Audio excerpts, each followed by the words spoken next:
gente, eu sou a Jéssica Lieco e no nosso vídeo de hoje vamos falar sobre coleção de carros. E ao meu lado está o Alisson Balo, que já coleciona carro há 10 anos, não é isso? Isso.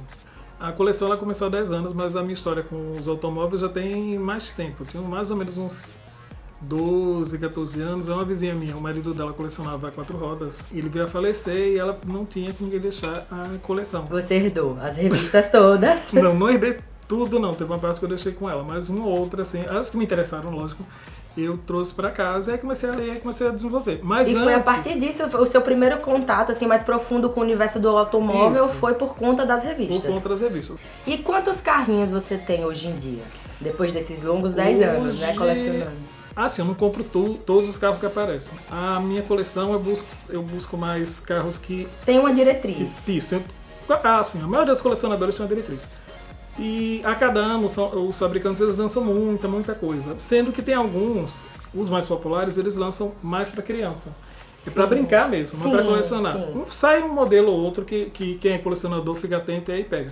Eu gosto de carros de filmes, alguns carros de linha super esportivos, ou então que representem alguma coisa, tipo, sei lá, um carro fúnebre, como a gente pode ver ali, ou um ônibus londrino, ou uma ambulância e por aí vai. Assim, veículos de urgências, essas coisas. Tem modelos nacionais que eles perceberam que no Brasil tem um mercado crescente de compradores de miniaturas e estão começando a lançar modelos baseados em carros nacionais. Esses carrinhos de miniatura que você coleciona, eles são os mesmos que a gente consegue comprar para dar de presente para uma criança, que serve como artigo de brincadeira mesmo. Isso, tem fabricantes que elas fabricam com esse propósito. As mais populares, elas fabricam justamente para isso. Elas querem vender e fazem pistas e fazem um monte de coisa para que as crianças, ou quem gosta também tem colecionador que também coleciona as pistas. Não é o meu caso. Mas para as crianças poderem brincar mesmo, se divertirem com os carros. Já tem outras marcas não, que elas são voltadas para quem coleciona mesmo. Aí os carros eles têm mais detalhes, eles não são tipo a roda já vem emborrachada, eles têm um trabalho de fazerem a cabine bem detalhada, tem todo esse, e lógico o preço sobe. Quanto mais detalhado o carro for, mais o preço é elevado. E embora sejam carros que seja possível encontrar em lojas de brinquedo, alguns exemplares já são muito antigos, artigos de colecionador mesmo, com um preço super elevado, né? Sim, tem modelos que... Você tem alguns desses, inclusive. Tem alguns que hoje em dia já se tornaram o santo graal, vamos dizer assim, que na época não era. Como esse modelo aqui da Hot Wheels, que eles lançaram dos Caça-Fantasma, que foi da primeira linha que eles lançaram em 2010. Hoje em dia ele está custando uma pequena fortuna, mas na época custou menos de R$10. Olha que maravilha! Aí quando você está atento ao que está sendo lançado, a depender da sua coleção, você vai lá e pega esse carro. Tem gente que compra e guarda. Assim, acha que aquele carro vai se tornar um ícone. Sim, daqui pra futuramente frente, faz um investimento já. Investimento, aí compra, guarda e deixa lá. E aí quando passa os anos, que a procura aumenta, aí eles vão vendendo por preços astronômicos. E vocês participam assim de leilões para conseguir encontrar modelos específicos? Você tem algum modelo assim que você queria muito achar e não consegue? Olha, na verdade é assim, eu fico atento aos lançamentos. Quando tem algum modelo que me interessa, eu vou lá e compro. Lógico que tem aqueles modelos que a gente não encontra mais, como por exemplo, tem determinado fabricante que acaba a licença com determinada marca de carro. Sim. E aí você não produz mais aquele design, exato, né, não produz mais isso, não produz mais aquela montadora. E aí você não acha mais, e o preço vai lá pra cima. E tem a questão da escala também, né, que é em relação ao tamanho dos carros, né? E aí cada colecionador meio que decide, né? Como é que fala um pouco sobre isso? Bom, no meu caso eu não tenho tanto espaço em casa, e aí os meus carros eu utilizo no máximo uma escala de 1/50, que é mais ou menos esse Alfa Romeo aqui, Spider, que ele é 1/50. E 1/64, que são os Hot Wheels normais, eles têm 1/64. Mas tem outras escalas, como por exemplo, tem 1/74, se eu não me engano. E aí a escala significa que, no caso desse, 1/74 significa que é 74 vezes menor do que o modelo real. original. Exatamente, né? A escala sempre é desse jeito. Aí aqui a gente tem 3 escalas diferentes aqui. 1/50, 1/64 e 1/78, se eu não me engano, esse Lamborghini Zeta aqui. Aí, e lógico, né? Dependendo da escala, geralmente a escala maior você vai encontrar mais detalhes do que a pequena, mas nem sempre. Esse daqui mesmo ele está bem detalhado, se você puder dar uma observada, ele está bem detalhado, mesmo ele sendo pequeno. Sim, com certeza. Mas é muito raro você ver isso. Até Geralmente por você dentro, né? Isso. Dá pra ver os detalhes. Tem marcas, inclusive, que elas evitam de fazerem o interior. Elas deixam, que nem nesse modelo aqui. Apesar dele ter interior, mas você não consegue ver. É, sim. Mas tem marcas Todo de fumê também. Isso, tem marcas que elas colocam essa espécie de película no vidro do automóvel justamente porque o interior não está bem feito. Ou não existe, na verdade, né? Só existe só a questão da própria carroceria. Já aconteceu de um dia você comprar um carrinho e por algum acaso assim não gostar do material, não gostar da cor depois que abriu, sei lá? Sim, principalmente os de escala 164. A maioria dos 164 que eu tenho, eles são customizados. Eles têm, como esse aqui, por exemplo, que é um Chevy Nova, que tem um filme do diretor Quentin Tarantino chamado A Prova de Morte. E tem um Chevy Nova nesse filme que ele é preto e tem uma caveira. Então, eu não consegui achar o modelo à venda. E você queria por conta do filme. Exato, porque eu sou fã do Tarantino. E aí eu customizei esse daqui. Eu peguei o carro, repintei toda a carroceria. Mas aí agora essa tinta que você usou não é a mesma que eles usam, né? Você pode usar a sua própria tinta, tipo, geralmente caseira. Acrílica, isso. Aí, e tem outros também que vem faltando, sei lá, tipo aqui no Submarino Amarelo dos Beatles, ele não é pintado essa parte aqui, o original, nem aqui em cima, nem aqui atrás. Eu pintei, que tava faltando assim, eu não gostei do produto final e aí resolvi customizar. Pra deixar também mais parecido com o modelo que você queria, né? Que é como outro exemplo aqui rapidinho é esse Dodge Charger Nacional também, que o teto dele era amarelo. E aí eu também pintei ele todinho, ó, fiz aqui parecendo ser vinil, que não é vinil.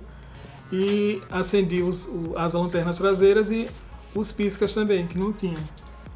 Você gosta de customizar? Pra você Você é artista, né? Você já mexe com outras coisas também, outros artigos de produção manual, né? Sim, então pra você é uma terapia, talvez? Sim, customizar. Os colecionadores costumam customizar? Sim, tem grupos. Aqui em Aracaju tem 2 grandes grupos de colecionadores e a maioria deles customizam. Eles gostam de customizar. Tem uns que já dominam outras técnicas, como eu falei, eles têm essa habilidade de tirar o parafuso do carro, desmontar todo, pintar todo. Eu ainda não domino isso, mas mesmo eu achando meu trabalho um pouco capenga, vamos dizer assim, eu recebo aplausos deles e aí eu fico um pouco orgulhoso disso. Com certeza, incentivo, né? Vocês costumam se reunir, vocês que colecionam, existem Tem encontros? Tem encontros, aqui em Aracaju eles fazem, tem um grupo que dos 2 grupos, tem um que é mais recente, ele ainda está se organizando. Agora já tem outro que está mais estabelecido, eles fazem encontros em lojas de brinquedos, em shopping centers e tem encontros também Brasil afora que eles participam. E nesses encontros vocês trocam carros?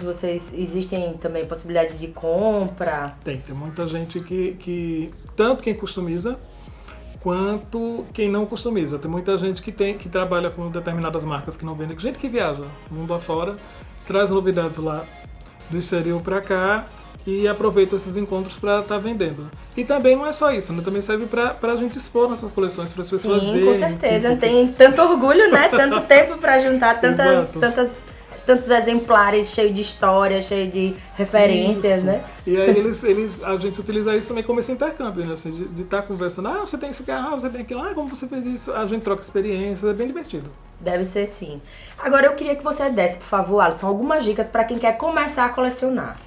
Primeiro, como tudo na vida, você tem que ter um foco. Você tem que pensar, eu quero que a minha coleção seja assim, sei lá, eu vou colecionar carros de filmes. Aí você vai procurar os carros de filmes lá interessantes que você tem, ou se você não tiver, você customiza, sem nenhum problema, e vai crescendo sua coleção. Ou então, se você só não venha, assim, só fica difícil quando você quer muita coisa. Quando você, eu quero isso, eu quero aquilo, eu quero isso. Você pode querer muitas coisas, agora você tem que setorizar cada coisa. Se você gosta de carro de cinema, você vai em busca de carro de cinema. Se você gosta de carro clássico, você vai atrás de carro clássico. Se você gosta de carro de linha, você vai atrás de carro de linha. Agora você tem esse direcionamento, senão você acaba colecionando um monte de coisa, não vai saber, assim, esteticamente não fica legal. E para catalogar, você tem alguma dica de como é que faz? Bom, eu em particular não catalogo, porque eu tenho assim, não vou dizer que eu tenho tudo guardado em mente, mas muita coisa me lembro. Aí é por isso que eu lhe falo, se você tiver sessões, tipo, carro clássico, carro nacional, carro isso, carro aquilo, aí você vai conseguir ou catalogar ou saber onde cada modelo vai estar dentro dos nichos lá que você guardar, ou como você vai articular sua coleção num estante ou numa prateleira, aí vai depender do colecionador. Em relação ao preço, o que é que interfere para ser fixado o valor de um carrinho desse? Olha, quer dizer, assim, se vierem me perguntar, tipo, um carro que eu customizo ou alguma coisa assim, quanto você venderia? Pra mim seria difícil estipular, porque não é que eu seja apegado das minhas coisas, mas... Não é que tipo, seja, gente. Não, mas é pelo trabalho que mas você tem todo um valor exato, sentimental, todo um valor sentimental, e aí realmente. fica difícil você mensurar isso. Agora também tem a questão da dificuldade, né? Tipo, tem carros que você não vai achar no mercado. Essa Mini mesmo, eu ganhei de presente de uma amiga minha, ela veio lá do museu da BMW lá de Munique. Arrasou no presente. Lá ela deve custar um preço não tão exorbitante, mas tipo, se alguém for trazer para aqui pro Brasil, o Já preço vai ser sobe bem mais bastante. caro. Não é só por causa das taxas de impostos, mas é pelo valor agregado que a peça possa representar. E aí os preços eles variam. Agora uma miniatura mesmo, assim, barata, do tamanho 64, ela custa entre 8 e 12 reais as mais baratas. Qual é o carrinho que você, assim, tem mais afeto, mais difícil de encontrar, o que você não vende de jeito nenhum? Olha, assim, vender na verdade eu não penso em me desfazer da minha coleção. Mas tem uns que a gente tem um apego maior, tipo o do Caça-Fantasmas, eu tenho um apego grande por ele. O Herbie, que é esse Fusca aqui, que é do Se Meu Fusca Falasse, eu tenho um apego muito grande por ele. Esse é muito lindinho mesmo. Tem uns que foram lançados e não foram relançados, e aí a gente se apega a eles, aí fica muito difícil. Esse ônibus inglês também, que foi um amigo meu que trouxe lá de Londres também, tem um apego por ele. Esse BMW Zeta também tem um valor muito grande pra mim, que a pessoa que deu é uma pessoa que eu gosto muito e não me desfaça. Tanto que quando eu ganhei ele, que postei a foto no grupo, alguém do grupo disse, se quiser se desfazer, você me passa. Eu digo, não, com presente não se desfaz. Agora sim, quais são as dicas que você pode dar para colecionador não errar de jeito nenhum? O que é que colecionador não pode fazer?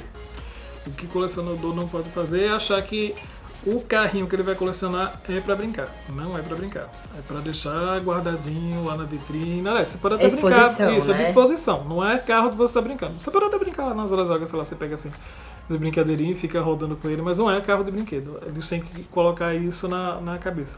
Reservar um bom lugar para deixar eles guardados, de preferência uma área um pouco mais elevada para a criança não ir lá e pegar.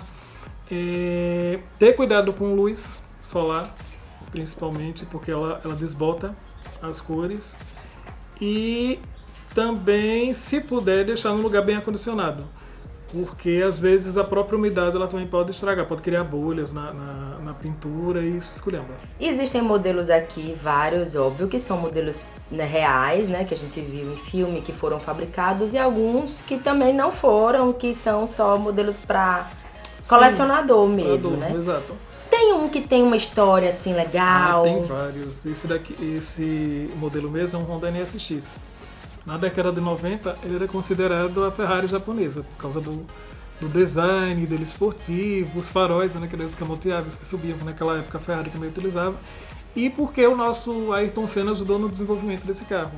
Ele ajudou quando ele corria na McLaren, mas o motor era da Honda. A Honda fez muitos testes de motor para poder colocar no NSX, e de aerodinâmica, de várias outras coisas, graças ao Senna, que com o bólido que ele corria lá na Fórmula 1. Assim como também o Mercedes 300 SL, que é esse aqui, que é o asa de gaivota, foi um modelo que na época revolucionou. É o modelo de que ano, mais ou menos? Esse daqui é de 55. E aí ele revolucionou justamente pelas portas, né? Porque a Mercedes naquela época era como hoje em dia, um grande nome na Fórmula 1, ela passou um tempo fora, porque na década de 50, justamente com um modelo desse, ela foi disputar a Le Mans e aí teve um acidente muito grande com um carro contra a arquibancada, que muitas pessoas morreram, e aí ela saiu das provas de competição e só veio voltar agora, depois de muito tempo, e tá ganhando. E esse carro, acho que foi o primeiro super esportivo do mundo que utilizou muita tecnologia da Fórmula 1 para poder ser desenvolvido. Tanto que nos anos 2000, eles relançaram dois. Relançaram um antes desse, que é o SLR McLaren, que foi feito com a McLaren, e depois a AMG. A AMG é a divisão de competição da Mercedes. E aí eles fizeram esse aqui. E é possível encontrar esses modelos na rua? Sim, esse daqui. A passeio. Esse chegou a vir para o Brasil, alguns modelos, inclusive na nossa cidade tem um exemplar prata. Já o 300SL é um pouco mais difícil, porque naquela época mais antigo também, né? não tinha importação e era muito, muito caro. Para você pôr a mão em um, você tinha que ser um astro famoso de Hollywood ou alguma celebridade assim. Outro modelo também interessante é esse aqui, que na década de 90 era, até o início dos anos 2000, era o carro mais veloz do mundo. Ele chegava a 372 km por hora mais ou menos, que é o McLaren F1 GTR, que ele tem três, aqui dentro você pode ver, são 3 lugares. O motorista ficava no centro e os passageiros ficavam atrás, que ficam num espaço bem pequenininho. Esse carro ele tinha um motor revestido de ouro, justamente por causa da potência dele que era muito alta. Esquentava muito, aí o ouro fazia o motor ficar resfriado. Muito legal, muito lindas as miniaturas, assim, a perfeição, a delicadeza de todos os detalhes, né? Realmente encantador. Eu amei, é realmente um universo bem desconhecido pra mim, porque quando criança não tinha esse tipo de artigo pra eu brincar, meus irmãos também nunca foram muito apreciadores e tal, era mais brincadeira de rua, então assim, não foram materiais, objetos que eu tive, né, contato, então tá sendo super legal descobrir várias histórias interessantes e até rever aqui como o dos Angry Birds, Flintstones, meu Deus, é muito minha cara, Flintstones, Jetsons, né, que você falou, ele tinha falado aqui, tem os dos desenhos, Dos tem Simpsons. esse é Dos Simpsons, esse é do Scooby. Scooby-Doo, Aqui o Snoopy. lindo. Um carrinho em casa. E os Flintstones é esse isso. aqui, né? Isso. Esses aqui é minha infância total, assim, amei. Esses aqui. Alisson, eu queria agradecer pela sua participação, por todas as informações, foi show. Espero que a gente se encontre muitas vezes ainda. Com certeza. Galera, muito obrigada. Se você gostou desse conteúdo, deixa seu like aqui pra gente e até a próxima.